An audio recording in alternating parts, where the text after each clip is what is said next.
Shalom, shalom, bienvenue dans Architecton, le podcast qui revisite les fondements de la foi, les fondements bibliques, avec une perspective apostolique. Et aujourd'hui, nous allons revisiter ensemble un des fondements importants de la foi, qui est l'assurance du salut. L'assurance du salut. Pourquoi je le dis? Parce que je me suis rendu compte qu'il y a un sujet très souvent qui est abordé par les chrétiens, mais qui est abordé dans une perspective assez particulière, assez bizarre. C'est-à-dire, très souvent on dit « Enseignez-nous ce qu'il faut pour aller au ciel ». Techniquement, c'est incohérent. C'est incohérent, pourquoi? Parce que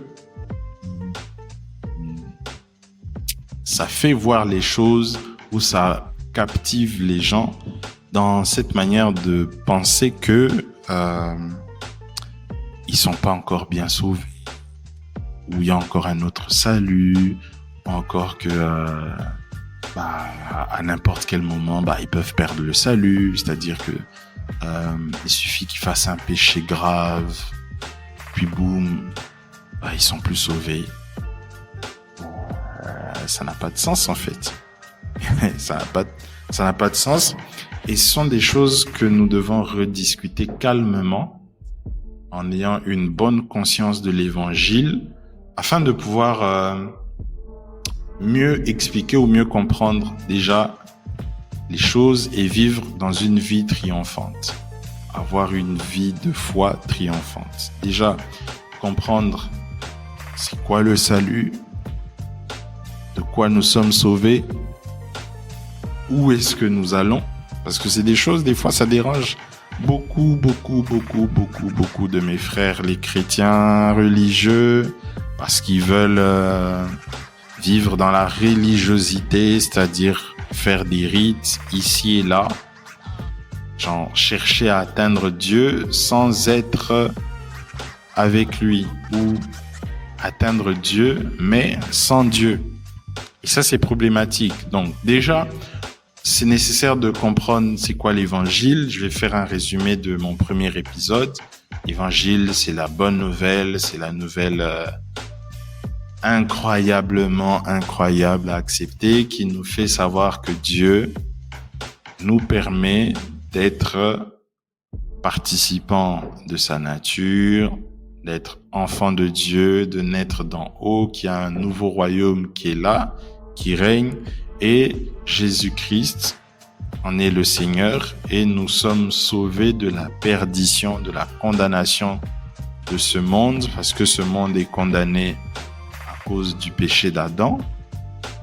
Nous sommes sauvés en étant en Christ, et à cause de ça, nous avons accès à la vie éternelle, c'est-à-dire que nous sommes disposés à vivre dans le monde à venir. Nous y avons déjà accédé maintenant, et nous pouvons vivre une certaine manifestation de ce monde-là avant qu'il ne soit pleinement manifesté à la fin des temps. C'est-à-dire que après qu'il y ait le jugement et tout ça, que la terre soit jugée, après qu'il y ait une nouvelle terre et des nouveaux cieux et tout ça. Donc ça, c'est dans Apocalypse, je crois, Apocalypse 20. Et on descend un peu, si c'est pas 20, c'est 21, mais je crois que ça se trouve là. Et donc, en étant sauvés, nous ne fonctionnons plus selon les standards du monde, parce que nous avons une identité céleste. Nous ne sommes plus des hommes et des femmes, mais nous sommes des grands esprits, nous sommes des fils de Dieu, nous sommes des dieux, Dieu n'étant pas d'ailleurs le nom de Dieu, mais le nom d'une fonction qu'il exerce. C'est comme ça que il peut y avoir d'autres dieux qui se dressent, et à partir de ce moment-là, nous appelons le culte ou l'amour que nous réservons à ces divinités idolâtrie, parce que ces personnes sont mises en compétition avec El Elyon, le Dieu très haut. Vous voyez, donc ça nous fait comprendre que Dieu n'a pas de concurrence. Donc, revenons à notre sujet. À partir du moment où nous sommes sauvés, Nous changeons d'identité. Nous ne sommes plus des personnes terrestres, mais nous sommes des personnes célestes. La Bible nous fait comprendre que nous sommes assis dans les lieux spirituels avec Christ. Let me check ce que la parole de Dieu dit. Voilà. Éphésiens 2, je commence par 4 quand même. Mais Dieu est riche en compassion.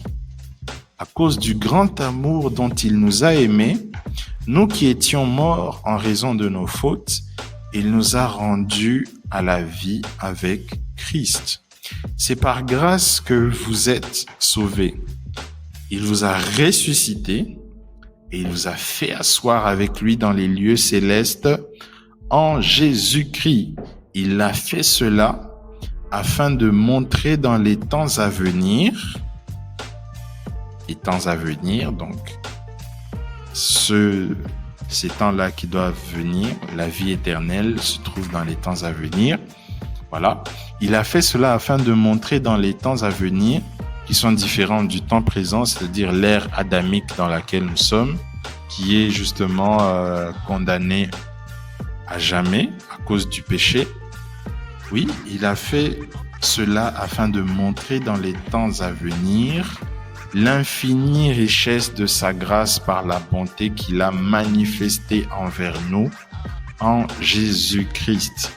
So, techniquement, tu es sauvé et ça a coûté très cher à Dieu. C'est-à-dire que Dieu est sorti de Dieu, Dieu s'est fait chair, Dieu a pris un corps, Dieu est venu par une femme, Dieu a vécu au milieu de nous et Dieu a décidé de mourir à la croix afin que toute la colère qui reposait sur l'humanité, sur l'homme, le descendant d'Adam, puisse tomber sur lui.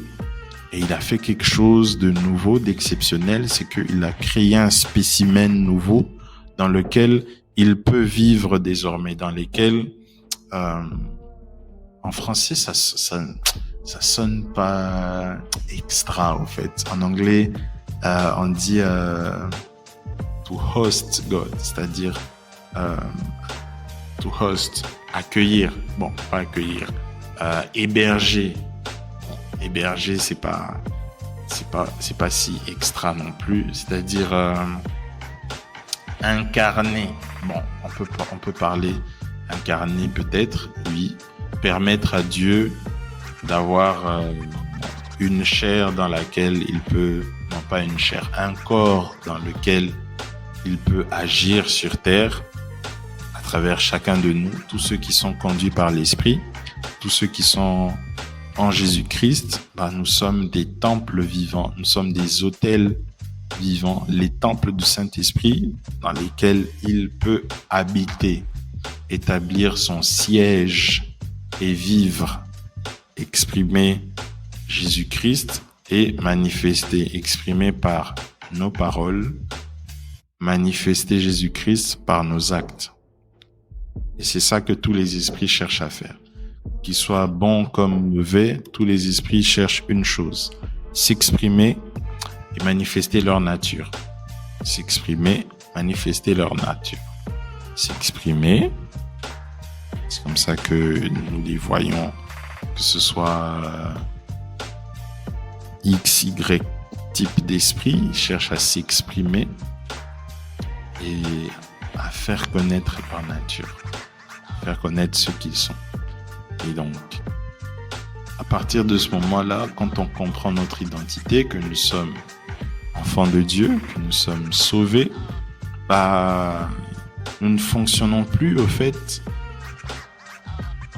comme des personnes sur la terre qui veulent aller au ciel. C'est incohérent. Ça peut pas le faire. C'est comme si on revenait à tout ce qu'il y avait avant d'être sauvé.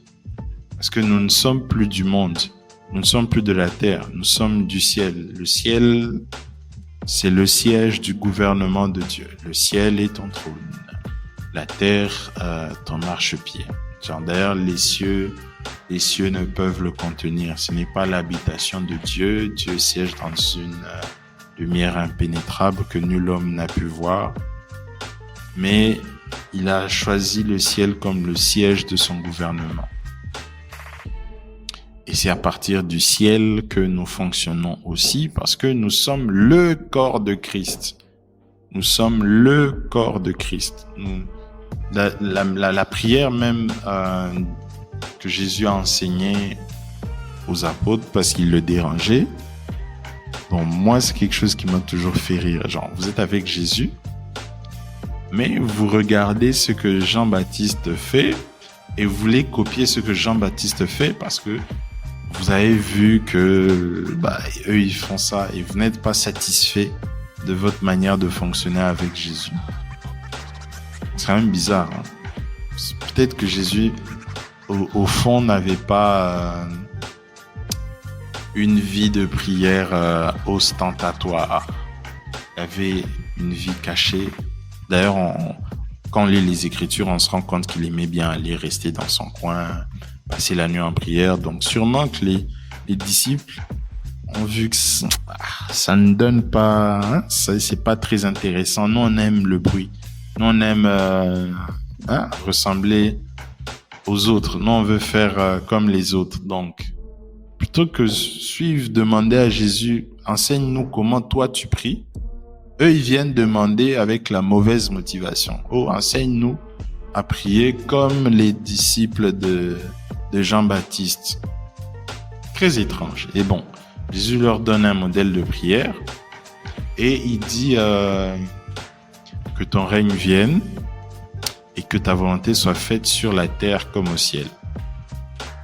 Que ton règne vienne, que ta volonté soit faite sur la terre comme au ciel. Que ton règne vienne, ça c'est la mission que nous avons. Nous sommes ambassadeurs itinérants du royaume de Dieu. Et justement, un ambassadeur vient représenter un pays dont il est originaire.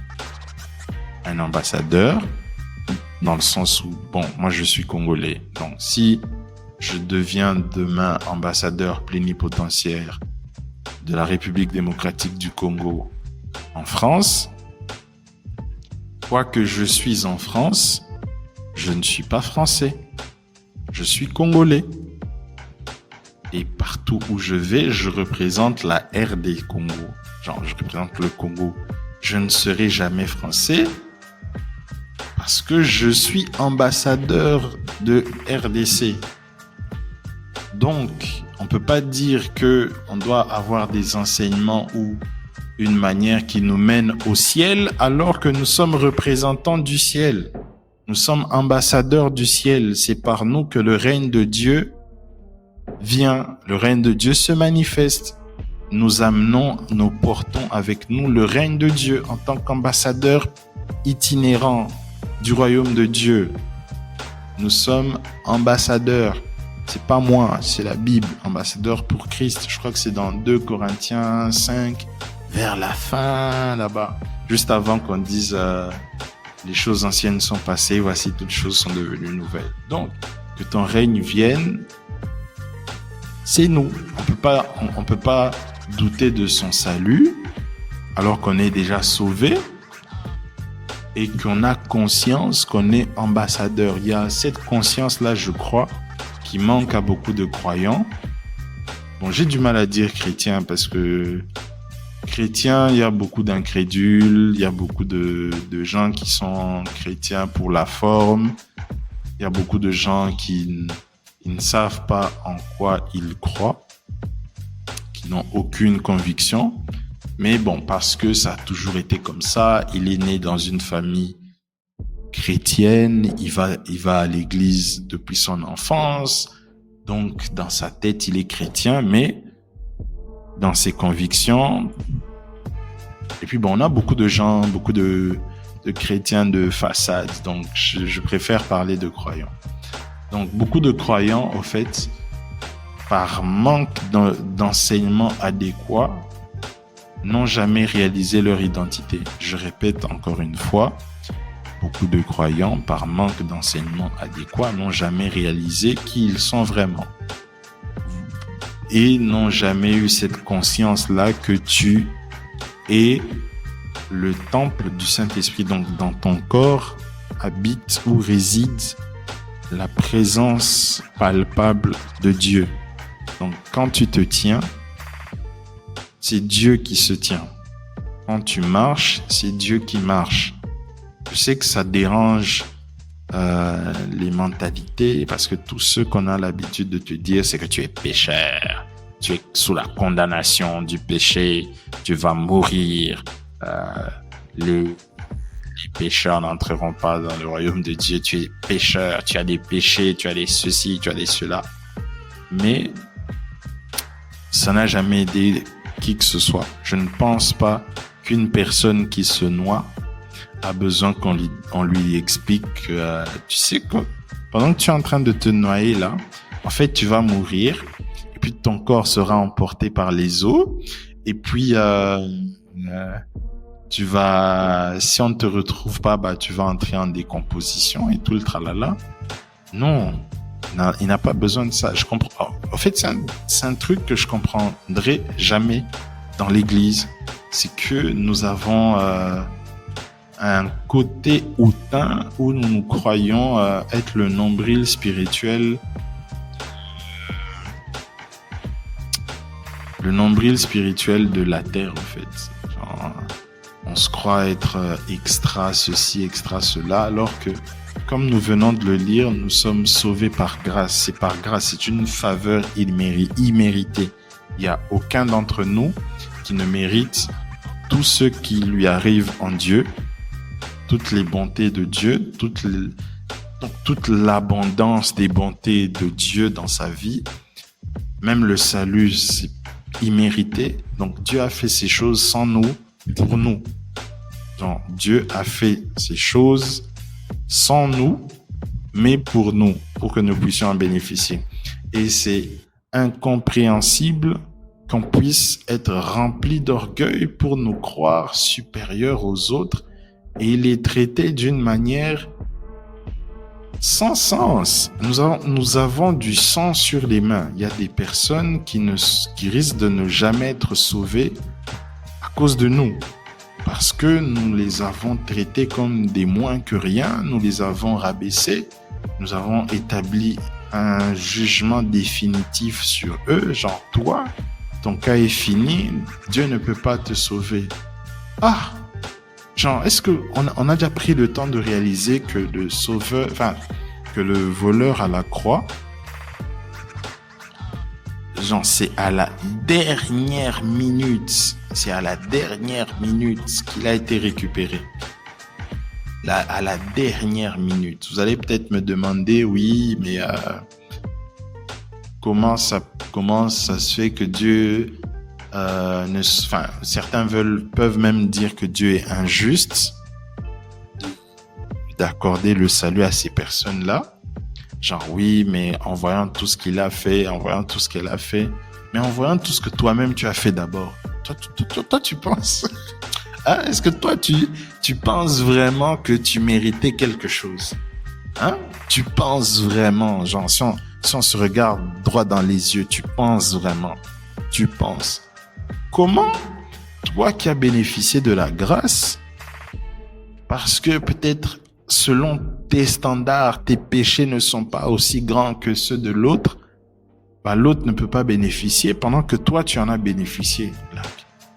Comment? Et c'est la mentalité de beaucoup. Tu les vois en train d'attaquer des personnes, ici et là, les traités de satanistes et consorts.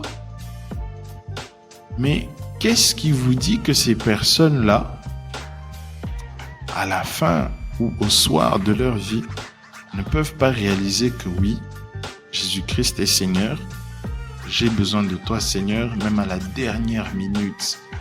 Il y a une expression en lingala qu'on aime bien dire ici, nzombo le soir, c'est-à-dire à la à la fin, donc à la fin de la fin de la fin. Il finit comme le brigand et dit, Seigneur, quand tu seras dans la gloire, ne m'oublie pas. Quand tu reviendras, ne m'oublie pas. Le pire, c'est que si vous relisez ou si tu prends le temps d'aller étudier ou lire étudié, oui, parce que c'est une étude littéralement que je fais sur l'épisode sur comprendre l'évangile. En fait, les Juifs savaient que Dieu reviendrait donc dans les temps à venir, qu'on a lu dans Éphésiens, changer le cours de l'histoire. Et donc, c'est comme ça que même le brigand, quoique brigand, avait quand même conscience que ce gars ici, c'est le Messie, il reviendra, il va restaurer toutes choses. Et il lui dit, quand tu viendras, ne m'oublie pas, je suis là, moi je crois en toi. Et l'évangile s'est manifesté comme ça. Jésus lui a dit, aujourd'hui même, on sera avec toi de l'autre côté. Tu vas déjà commencer à bénéficier de toutes les bonnes choses. Parce que je me rappelle que la première fois où j'ai abordé ce sujet-ci, il y avait un individu qui est venu plutôt me dire que c'est faux, c'est très faux. Comment ça? Le fait d'être né de nouveau nous fait déjà penser que nous sommes au ciel et tout. Je lui ai expliqué qu'écoute, tu es déjà naître de nouveau, ça signifie naître d'en haut, donc d'un royaume supérieur, nous sommes régénérés et un avec l'Esprit de Dieu, et que la mort en soi, ce n'est pas une mauvaise chose, c'est juste que tu n'es plus participant au monde des Adam, en fait. Genre, en étant en Christ, tu es déjà au ciel, quoique tu continues de représenter maintenant le ciel sur la terre, et jusqu'à ce que ta mission ici puisse se finir en tant qu'ambassadeur, comme il arrive aussi même dans la vie pratique qu'un ambassadeur soit rappelé pour être envoyé ailleurs, on te rappelle, tu es rappelé à la maison, à ta source, et tu te reposes là, tu attends, tu commences, pour ceux qui vont mourir, vous qui allez mourir, voilà, pour vous qui allez mourir, parce que nous attendons l'enlèvement, voilà, nous serons emportés par le cri de l'archange au son de la trompette, boum, nous serons transformés, les morts qui seront d'abord en premier transformés, puis nous allons le voir tel qu'il est, nous serons détachés des souffrances de ce monde et nous allons regarder ceux qui vont rester. Voilà. D'ailleurs, ce genre de choses, c'est difficile de parler avec autant d'assurance quand on n'a pas bien compris le salut. C'est pourquoi je fais ce genre d'épisode.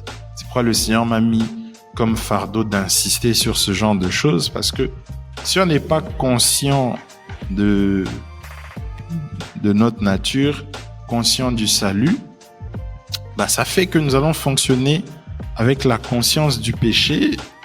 Et lorsque nous n'avons que la conscience du péché, nous allons vivre dans le péché.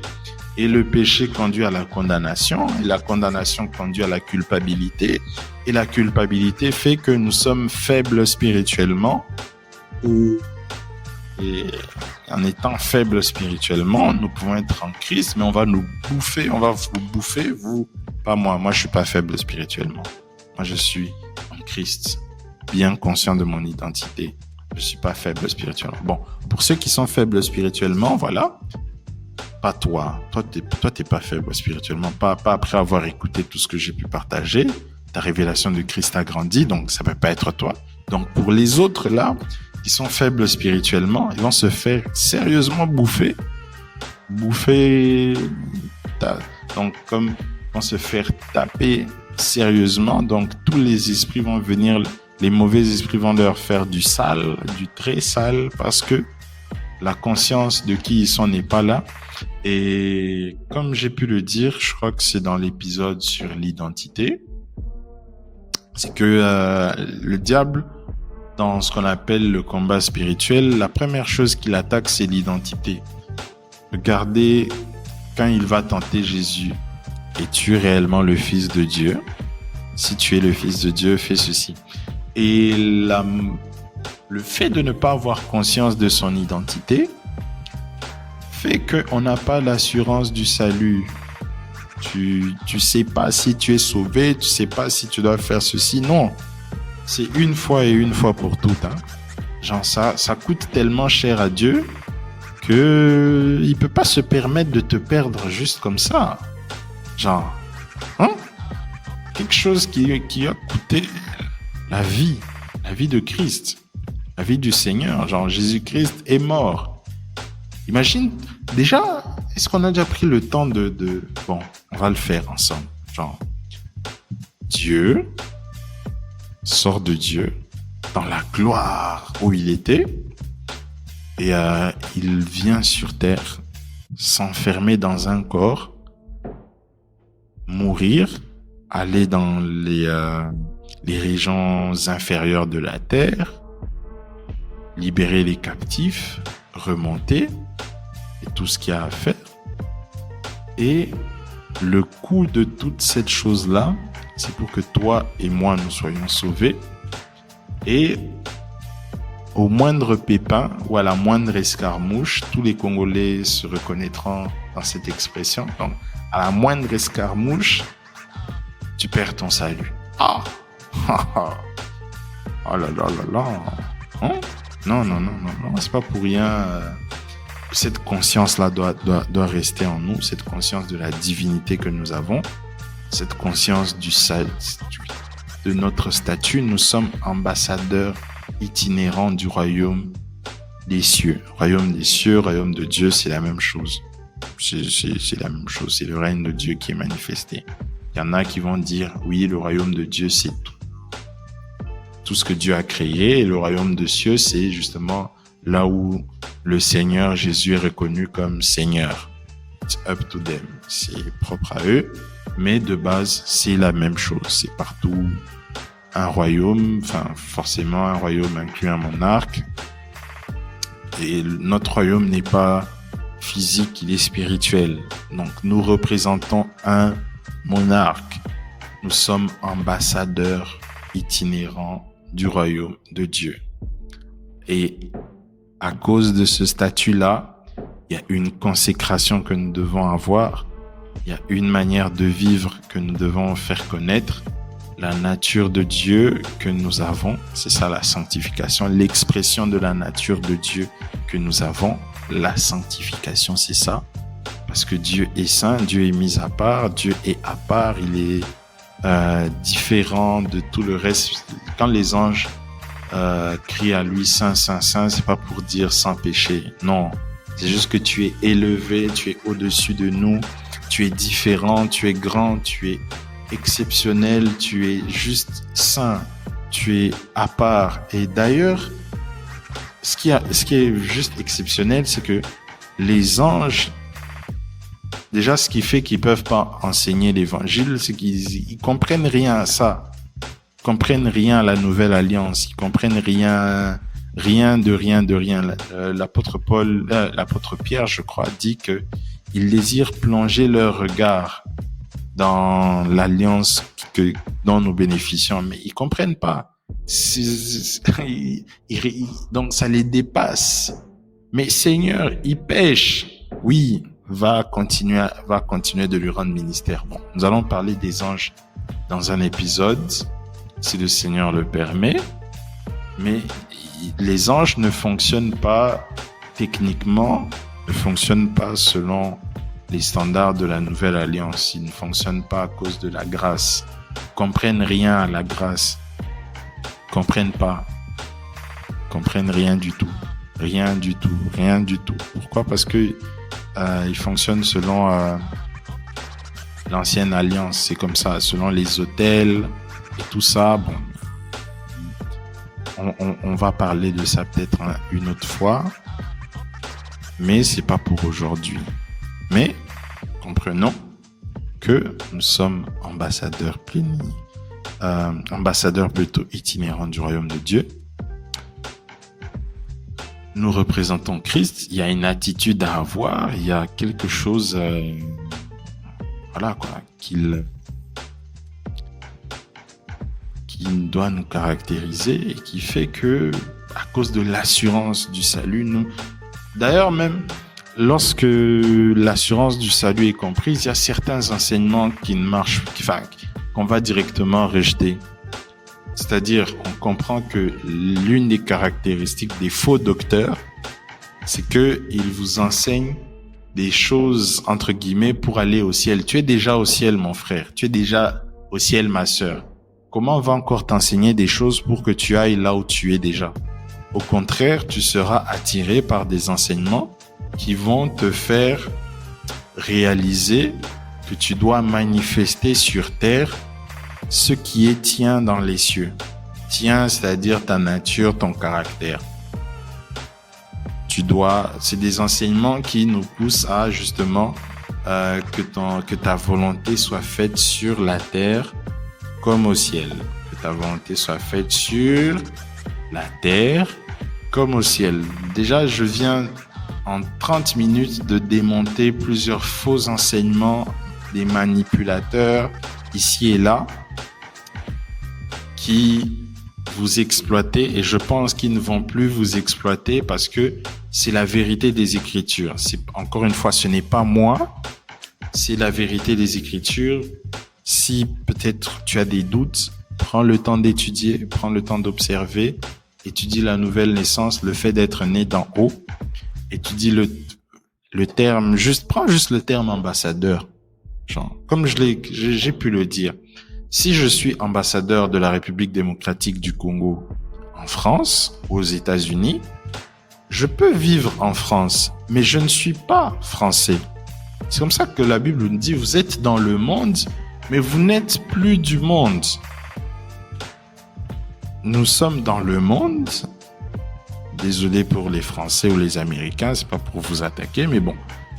C'est un exemple. Je suis en France, je suis aux États-Unis, mais je ne suis pas américain, je ne suis pas français, je suis congolais. Le royaume des cieux, le meilleur pays du monde. Que Dieu bénisse la RDC.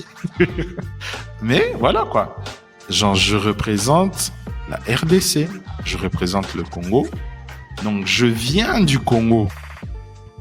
Que ton règne vienne. Nous sommes ambassadeurs de Christ. Où est Christ? Assis à la droite du Père. Qui fait partie du corps du Christ? Nous. Donc, notre location, notre source, ce n'est plus sur la terre. Nous ne sommes plus de la terre pour aller au ciel. Non. Là, le ciel, ça sera juste notre maison de transit pour un moment, le temps qu'on puisse refaire une nouvelle terre. Et puis on va rentrer. On va encore rentrer ici. Les cieux sont les cieux de l'Éternel. Mais il a fait la terre pour les fils de l'homme, les fils des hommes. Donc, on va revenir ici. Nous sommes des gens de la terre. On va continuer de manifester Christ ici, de démontrer le ciel sur la terre ici. Donc, je réinsiste. Les enseignements qui vous sont dispensés par des personnes qui vous disent que c'est pour aller au ciel, sont des faux enseignements parce que vous pouvez pas aller quelque part alors que c'est de là où vous venez déjà. Vous êtes déjà au ciel, vous fonctionnez sur la terre en tant qu'ambassadeur du ciel. Les enseignements doivent plutôt être des enseignements qui vous font prendre conscience de qui vous êtes, ambassadeur itinérant du royaume de Dieu, qui vous font comprendre quelle est l'identité que vous avez, qui vous font comprendre quels sont les droits que vous avez, qui vous font comprendre quelle est la mission que vous avez, qui vous font comprendre vers qui vous êtes envoyé.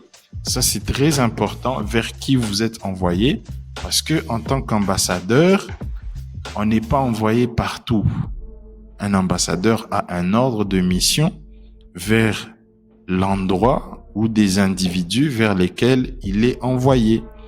Et si on ne sait pas vers qui on est envoyé, on est perdu et on entre dans le champ d'action, on empiète, si on peut dire ça, oui, c'est un empiètement des responsabilités de quelqu'un d'autre. Et ceux qui ne savent pas vers qui ils sont envoyés finissent en étant frustrés et finissent par attaquer ceux qui font leur travail. Très souvent, les gens que vous voyez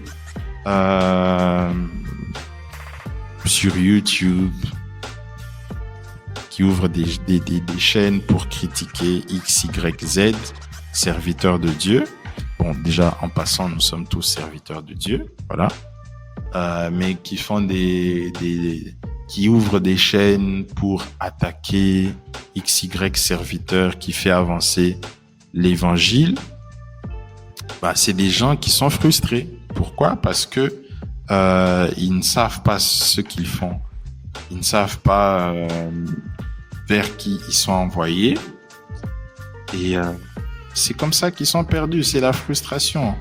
Ils ne savent pas vers qui ils sont envoyés. Et ça cause problème. C'est juste de la frustration. Et s'il vous plaît, ne donnez pas à ces gens de la force. C'est des bêtises. Ne leur donnez surtout pas de la force.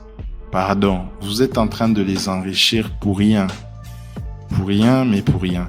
Je sais que c'est vrai que d'autres personnes se servent de l'évangile avec des mauvaises motivations, mais même dans les mauvaises motivations qu'ils ont, le Seigneur sait tirer gloire de son nom. Je répète, même dans les mauvaises motivations pour lesquelles ils prêchent l'évangile, le Seigneur est... Bon, des fois, on dirait le Seigneur, c'était notre petit frère, un incapable et tout. Genre, vraiment, le Seigneur est incapable de toucher quelqu'un, le sauver, même si celui qui prêche le fait avec des mauvaises intentions. Genre, des fois, je me demande, bon, est-ce que les gens pensent aimer plus l'Église que celui qui est mort pour l'Église? Bon, si tu aimes l'Église, va aussi mourir à la croix. Va mourir à la croix. Parce que des fois, je vois un zèle là, genre de la Ligue des justiciers en Christ, entre guillemets, où des gens pensent aimer l'Église plus que celui qui est mort pour elle, ou se croire être des correcteurs, des directeurs de discipline qui corrigent tel est faux, tel est vrai, tel est faux, tel est vrai. Bon, c'est connu qu'il y aura des faux, c'est connu. Bon, si toi tu es vrai, pourquoi tu n'enseignes pas la vérité, point. Tu t'arrêtes à aller vers les gens vers qui tu es appelé et à leur montrer comment manifester le ciel sur la terre. Point. C'est aussi simple que ça. Bon. D'ailleurs, c'est même pas un problème qui a commencé aujourd'hui. Dans Philippiens 1, voici ce que l'apôtre Paul dit. Quelques-uns, il est vrai, prêchent Christ par envie et par esprit de dispute. Mais d'autres le prêchent avec des dispositions bienveillantes. Ceux-ci agissent par amour, sachant que je suis établi pour la défense de l'évangile. Plus. Tandis que ceux-là, animés d'un esprit de dispute, annoncent Christ par des motifs qui ne sont pas purs et avec la pensée de me susciter quelques tribulations dans mes liens. Qu'importe, de toute manière, que ce soit pour l'apparence, que ce soit sincèrement, Christ n'est pas moins annoncé. Je m'en réjouis et je m'en réjouirai encore. Donc ici, notre frère Paul dit que bon, il y en a qui prêchent avec des motivations pures, il y en a qui prêchent avec des mauvaises motivations. Mais le plus important, c'est que Christ soit prêché parce que Dieu sait tirer sa gloire de toute situation. Donc Dieu sait tirer sa gloire de toute situation. C'est pas parce que toi tu te crois super extra investi d'une mission d'être membre de la Ligue des justiciers de l'évangile. Non. T'es pas, en tout cas, je ne pense pas que tu sois plus spirituel que l'apôtre Paul, qui nous dit quand même que bon, il y en a qui prêchent avec des bonnes motivations, il y en a qui prêchent avec des mauvaises. Mais le plus important, c'est que Christ soit prêché quand même. qu'il soit prêché quand même dans les mauvaises motivations là. Le Seigneur Jésus-Christ sait comment toucher des personnes et les amener à lui. Donc, ça sert à rien. Donc, c'est des choses faites par des personnes frustrées qui n'ont rien compris des personnes vers qui ils sont ou elles sont envoyés. Voilà. Enfin, ils sont envoyés parce que ce sont des ambassadeurs itinérants. Et voilà, ça cause des problèmes. Donc, mon frère, ma sœur, réalise ton identité.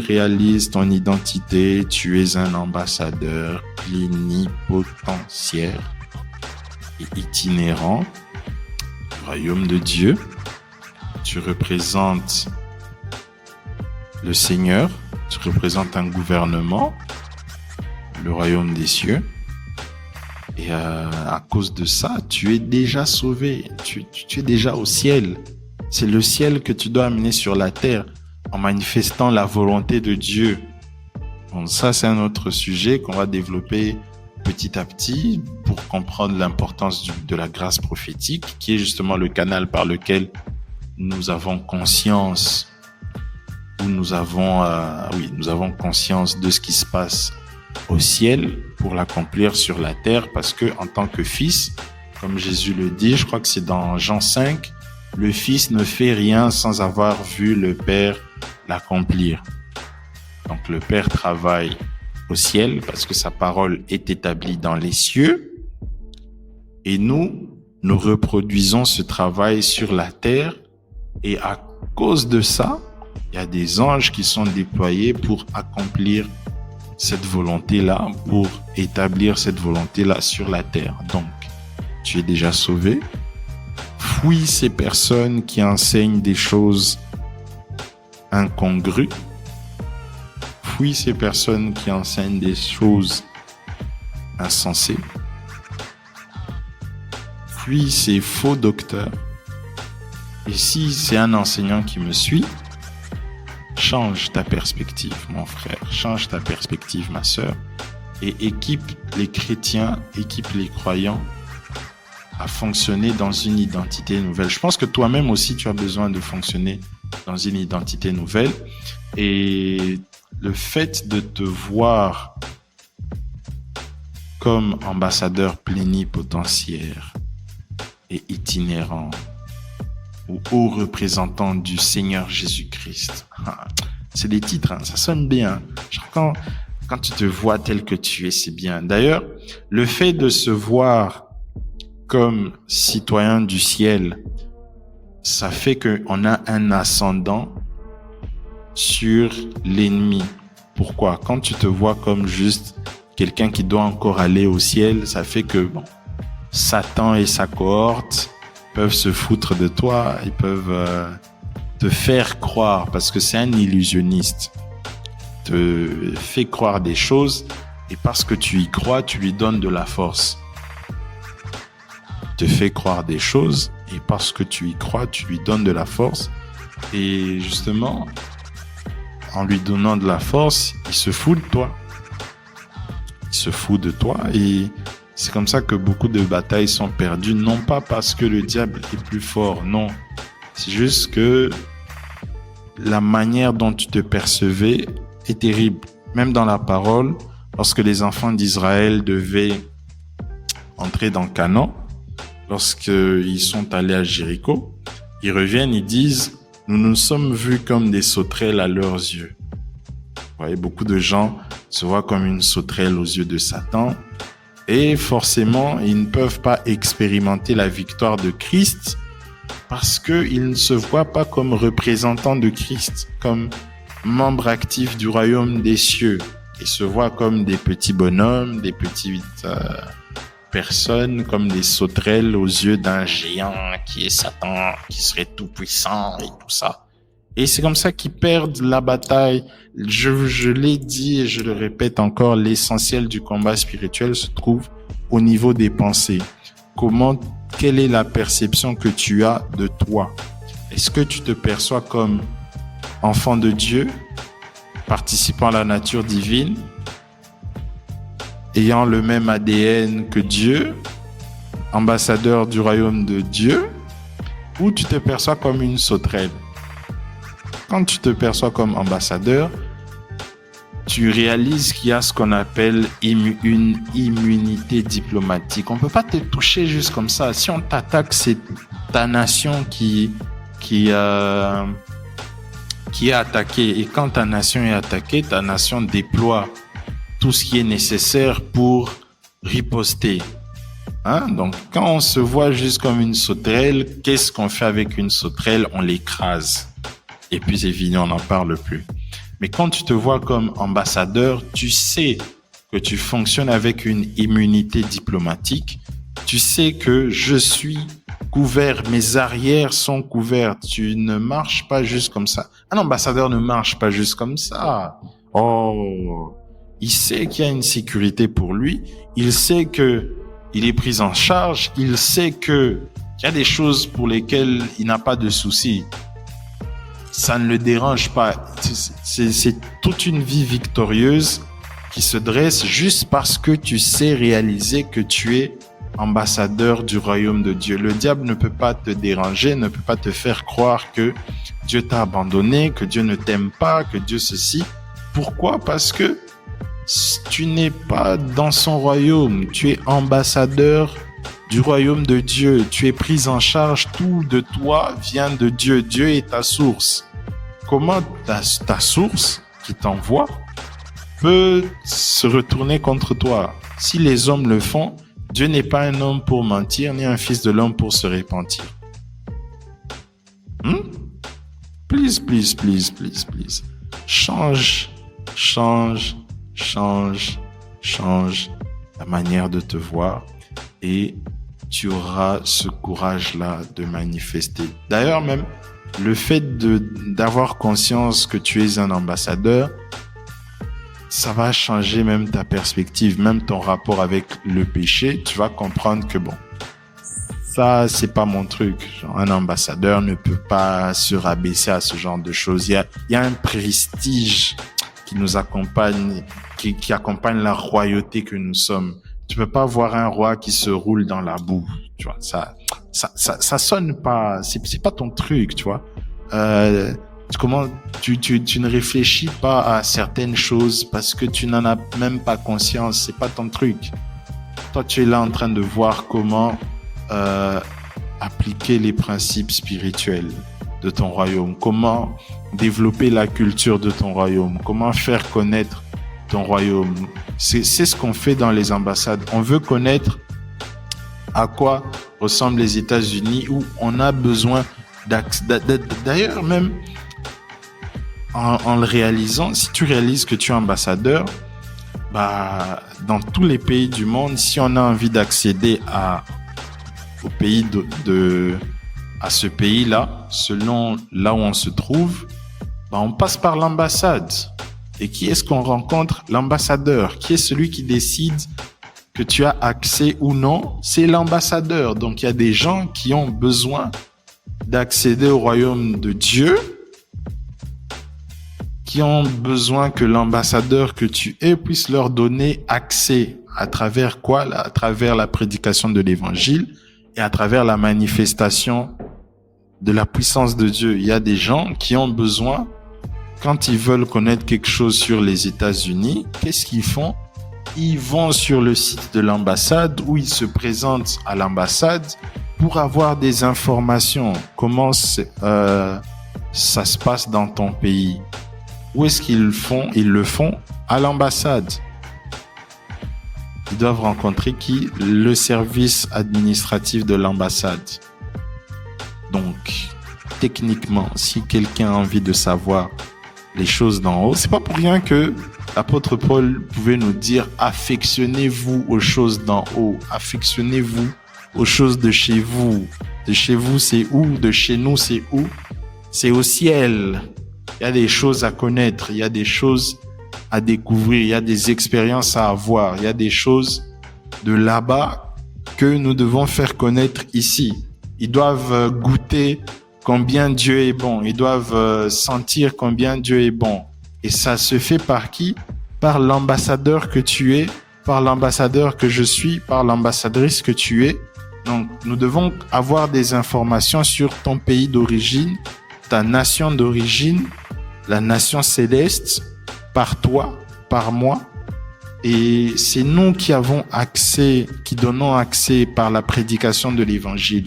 Nous devons faire connaître le royaume d'où nous venons, la culture d'où nous venons au monde. Nous devons manifester ça. On doit s'intéresser à nous. C'est quoi cette vie que nous avons? Une vie morose, une vie qui nous donne envie de rien. Comment le royaume de Dieu peut être ennuyeux? Non. Non. Il y a des choses. Malheureusement, l'Église attribue ces choses à Satan. L'Église attribue ces choses à la Kabbale. L'Église attribue ces choses à l'ésotérisme. Et ça fait que lorsque nous manifestons les choses de chez nous, à cause de l'incrédulité, à cause de... Il y a un principe qu'on appelle la loi de la première mention, c'est-à-dire que quand on étudie les textes bibliques, la première mention d'une chose définit la manière dont tout le reste des mots ayant cette signification-là vont s'aligner. Donc, pour beaucoup, la première mention de certaines choses, c'était dans un film où il y avait des choses bizarres, dans un manga comme ça, là. Et ils pensent, comme c'est leur première mention, c'est là-bas. Du coup, même si en Dieu, ces choses existaient beaucoup plus longtemps ou se faisaient avec une autre source, pour eux, c'est fini, tout est mauvais.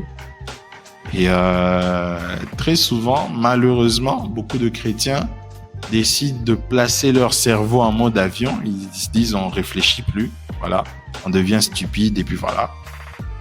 Pour ne pas comprendre que les choses spirituelles sont neutres.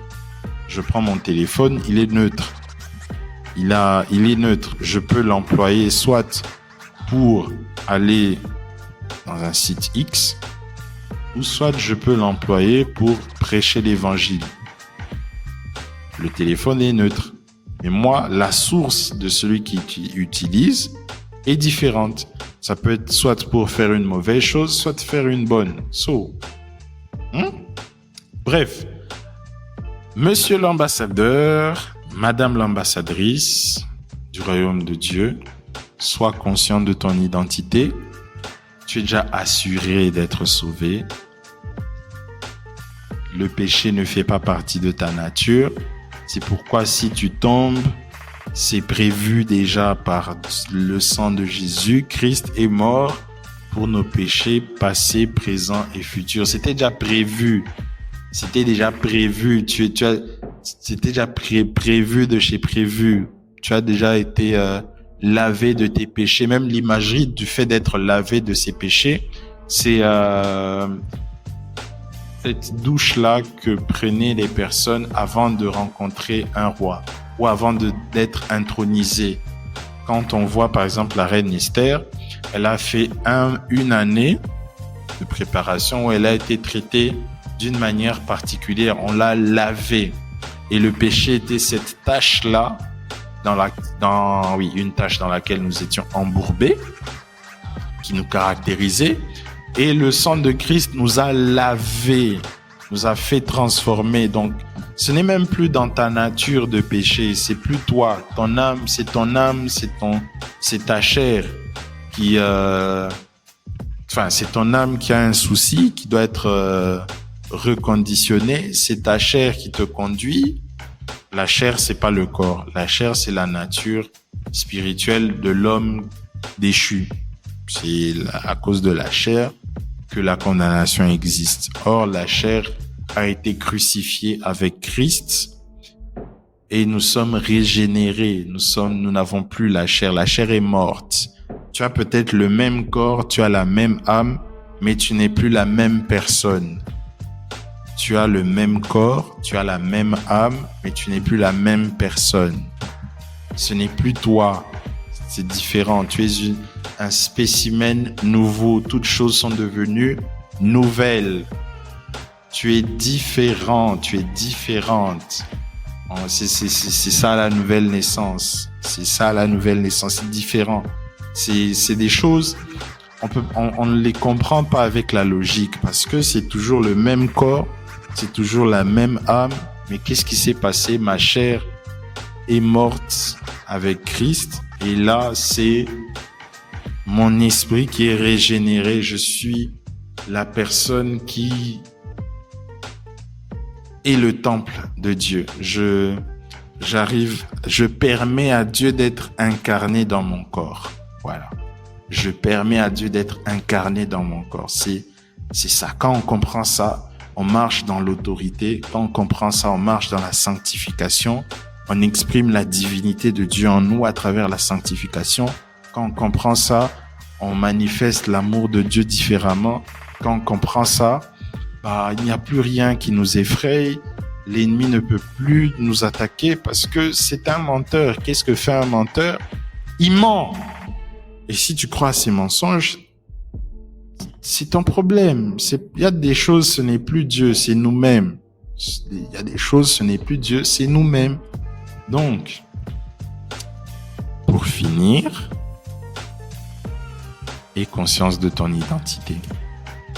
Aie conscience de ton identité et sois confiant dans ton salut. Tu es déjà sauvé. Tu es déjà sauvé.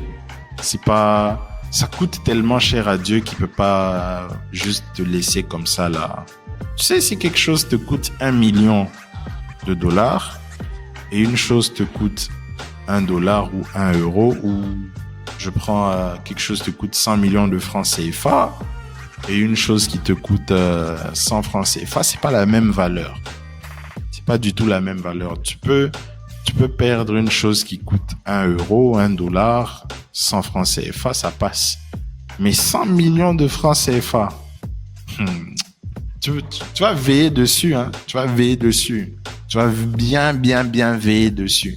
Et je ne pense pas que l'affection que Dieu a pour nous soit juste comme ça là, comme si nous n'étions pas, comme si nous n'avions pas de valeur pour laisser juste comme ça que nous puissions nous perdre.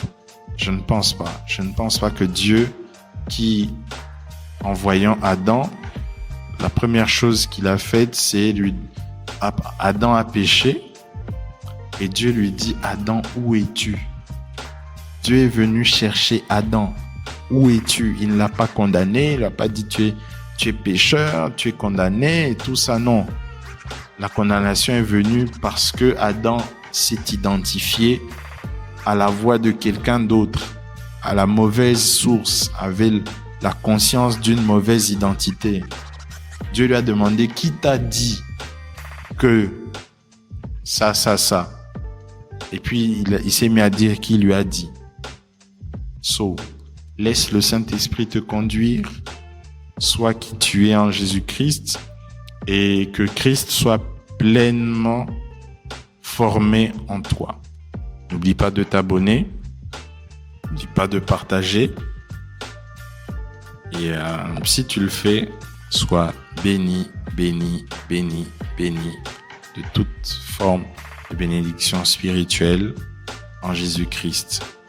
Sois béni ambassadeur, sois béni ambassadrice.